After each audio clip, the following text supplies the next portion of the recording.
வெள்ளை சோளம் வச்சு டேஸ்டான ஒரு தோசை செய்யலாம் வாங்க. ஒரு பாத்திரத்தில் 1 டம்ளர் அளவுக்கு வெள்ளை சோளம் எடுத்து வச்சிருக்கிறேன். அதே டம்ளரில் 1 டம்ளர் இட்லி அரிசி, அதே டம்ளரில் அரை டம்ளருக்கும் கம்மியாக உளுத்தம்பருப்பு, கூடவே 1/4 டம்ளருக்கும் கம்மியாக கடலைப்பருப்பு, 2 டீஸ்பூன் வெந்தயம் சேர்த்துட்டு இது எல்லாத்தையும் ஒரு 4-5 முறை நல்லா கழுவிட்டு ஒரு 8 மணி நேரம் ஊற வச்சுக்கலாம். 8 மணி நேரம் கழித்து பார்க்கலாம்.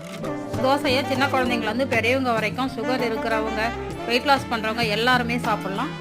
சோளம் 8 மணி நேரம் நல்லா ஊறினதுக்கப்புறம் ஒரு மிக்சர் ஜாரில் சேர்த்துட்டு எந்த அளவுக்கு நைஸாக அரைக்க முடியுமோ அந்த அளவுக்கு நைஸாக அரைச்சி ஒரு பாத்திரத்தில் சேர்த்துக்கலாம். அடுத்து இந்த மாவுக்கு தேவையான அளவுக்கு உப்பு சேர்த்து நல்லா கரைச்சி வச்சுட்டு ஒரு 8 மணி நேரம் புளிக்க வச்சிடலாம். புளிச்சதுக்கப்புறம் பார்க்கலாம்.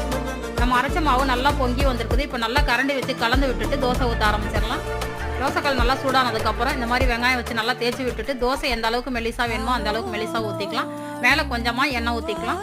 இந்த தோசை தக்காளி கொத்தமல்லி சட்னியோட ரொம்ப டேஸ்ட்டாக இருக்கும். நான் சுவைக்கட்டும், ஆரோக்கியம் பெருகட்டும். நன்றி.